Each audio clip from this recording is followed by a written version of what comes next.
AI, artificial intelligence, এটার ব্যবহার আমাদের জীবনে আম অনেক সুবিধা দেয়, আবার অনেক সময় খুব মারাত্মক দুর্ঘটনাও ঘটে যেতে পারে।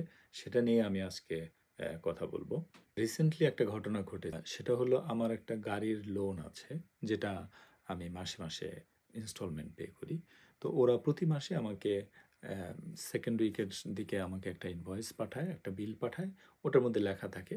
তো কিস্তিটা সাধারণত সবসময় অ্যামাউন্ট একই থাকে। কোনো মাসে হয়তো ইন্টারেস্ট রেট বাড়লে ওটার ইয়াটা একটু কম বেশি হতে পারে।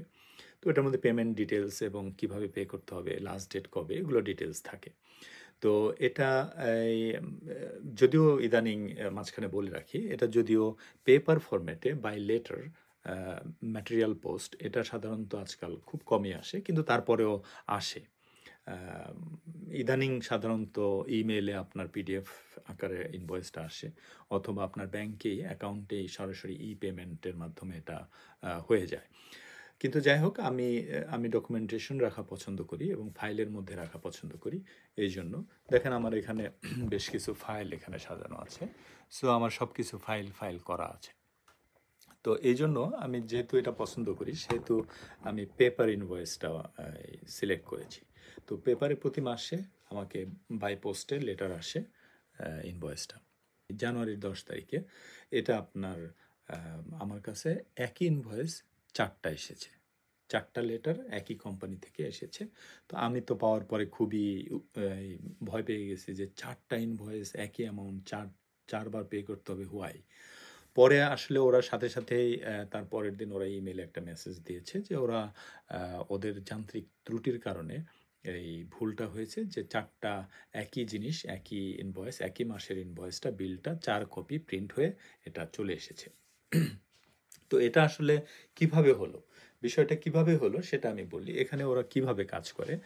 আ যে অফিস থেকে কাজটা হয়েছে, ওরা কি করেছে? ওরা অটোমেটিক একটা সেটআপ দিয়ে রেখেছে ওদের কম্পিউটারে, যে এই ইনভয়েসগুলো আপনার অটোমেটিক প্রিন্ট হবে এবং প্রিন্টার থেকে এটা ভাঁজ হবে, ভাঁজ হয়ে এনভেলপের মধ্যে ঢুকবে। ঢোকার পরে ওই এনভেলপটা আপনার আম প্রিন্টারের পাশেই হয়তো বক্স আছে, যে বক্সের মধ্যে এনভেলপগুলো সব পড়বে, পড়ে জমা হবে আরকি। তারপর ওইখানে পোস্টম্যান তার পরের দিন এসে ওখান থেকে কালেক্ট করে এটা নিয়ে যাবে। তো এখানে এই প্রিন্ট হওয়া এবং এনভেলপের মধ্যে এটাকে বন্দি করা এবং যার অ্যাড্রেস, এটা তো এনভেলপের মধ্যে এখানে থাকে, যেমন সরি, এই ইনভয়েসের মধ্যে এখানে আমি একটা জিনিস দেখাই। এখানে দেখেন, ব্যাকগ্রাউন্ডে দেখতে পাচ্ছেন, এখানে কিন্তু আমার নাম এবং অ্যাড্রেস লেখা আছে। সো এই অ্যাড্রেসটাই খামের মধ্যে এটা যখন ভাঁজ করে এটা আপনার এরকমভাবে থাকে এবং এটা খামের মধ্যে দিলে এই অ্যাড্রেসটুকু আপনার খামের মধ্যে দেখা যাবে এবং ওইটা পোস্ট হিসেবে আসে। তো যাই হোক, আমি যেটা দেখাতে যাচ্ছি, দেখেন এখানে ঠিক একই ডেটে 10 তারিখে, 10 তারিখে, 10 তারিখে, 10 তারিখে 4 টা ইনভয়েস প্রিন্ট হয়েছে। তো এই 4 টা ইনভয়েসই কিন্তু আমার কাছে এসেছে বাই পোস্টে। তো এখন এটার সমস্যাটা কি দেখেন, যে এর একটা পোস্ট, একটা লেটার যদি আমাকে ওরা পাঠায়, তাহলে আমি যদি ধরি যে ওদের খরচ হয়েছে ৳10, তাহলে ওদের যদি এরকম 1,000,000 কাস্টমার থাকে, অবশ্যই থাকতে পারে 1,000,000, 10,00,000, এটা তো কোনো সারা দেশে অ্যাম হতেই পারে। ধরুন 1,000,000 ওদের যদি কাস্টমার থাকে এবং সেটা যদি 4 টা করে প্রিন্ট হয়, তার মানে 4,000,000 প্রিন্ট হয়েছে এবং একটা লেটারের জন্য ওদেরকে যদি ৳10 পে করতে হয়, কারণ এটা তো বাই পোস্টে যেহেতু এসেছে, ওদেরকে স্ট্যাম্প কিনতে হয়েছে অথবা পোস্টাল সার্ভিসের সাথে কোনো এগ্রিমেন্ট আছে।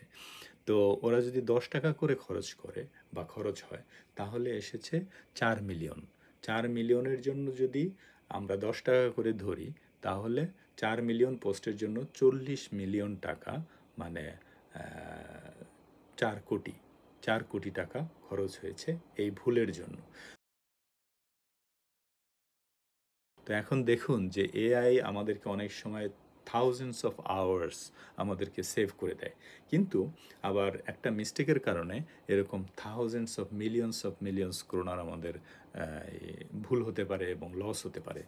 তো এটা থেকে আমাদেরকে এই শিক্ষা নিতে হবে এবং চিন্তাভাবনা করে আমাদেরকে এআইগুলো ব্যবহার করতে হবে। Thank you.